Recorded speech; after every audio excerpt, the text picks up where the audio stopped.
Hey everyone, and welcome. Today, we're diving into a really powerful, but let's be honest, often misunderstood tool in estate planning. It's called massing. Now, I know it might sound a little technical, but at its heart, it's a strategy that's trying to solve a deeply human problem. How do you protect the people you love after you're gone? So let's break it down. Okay, so let's start with a situation a lot of couples face. Imagine you and your partner have spent decades building a life together, right?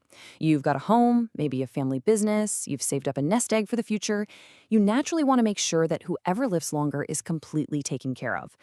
But you also want to be absolutely certain your children eventually get their inheritance. And right there, that's the dilemma. This is the big question, isn't it? How do you possibly balance the immediate needs of your spouse with the long-term legacy you want to leave for your kids? It's a real tightrope walk, and that's exactly where this idea of estate massing comes into the picture.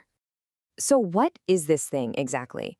Well, the easiest way to think about massing is as the single pot solution.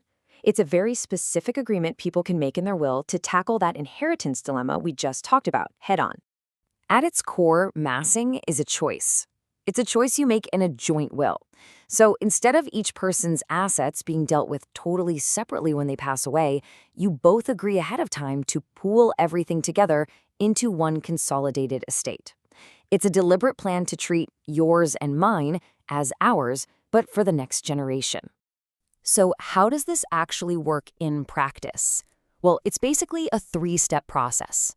First, you have the agreement. It's all written down in a joint will.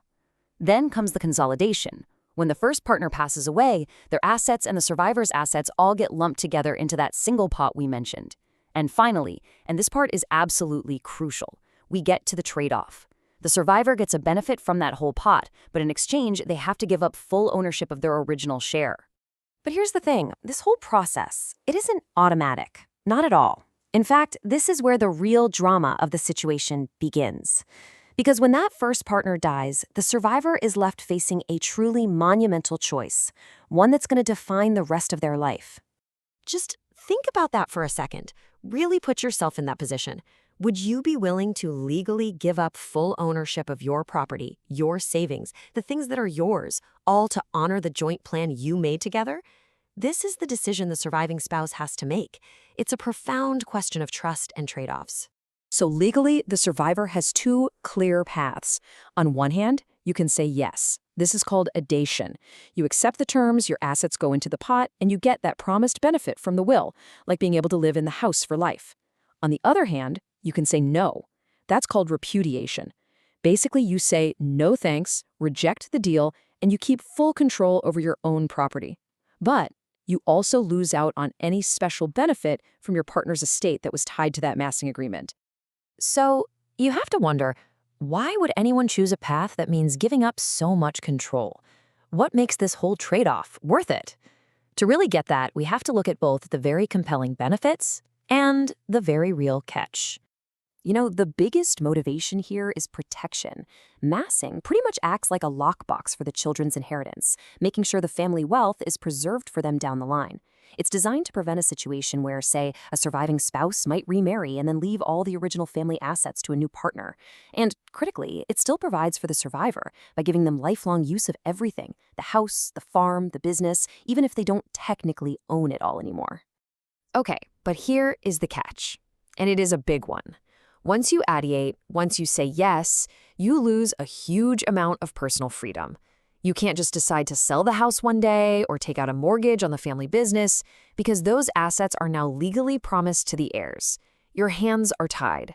And on top of that, it can create some tricky tax situations. It can actually trigger things like estate duty or capital gains tax much sooner than you might have expected. So with those big trade-offs in mind, let's just quickly dive into a couple of key details. This is kind of the fine print, the stuff that's crucial for understanding how this all really works under the hood. Right, you'll often hear two pretty complex-sounding legal terms with massing, usufruct and fide commissum. Don't worry about the names. All you need to know is that they're just two different ways of doing the same thing, splitting ownership from use. A usufruct, for example, basically means the kids might legally own the house now, but the surviving spouse has the absolute right to use it and benefit from it for life. A fide commissum is similar. The survivor gets the property, but is legally bound to pass it on to the kids later. They're just the legal gears that make the whole agreement turn. And this brings us to a super important point.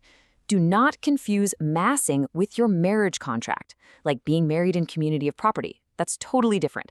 Your marriage type defines who owns what while you're both alive. Massing is a separate instruction in your will that only kicks in after one of you is gone. It's all about the future, not the present. And that really leaves us with the ultimate question, doesn't it? Massing is an incredibly powerful tool for preserving a family's legacy for generations to come. It offers real security and certainty for your children. But that security comes at a significant price: the personal freedom and the control of the person you love the most. And that is a profound trade-off to consider.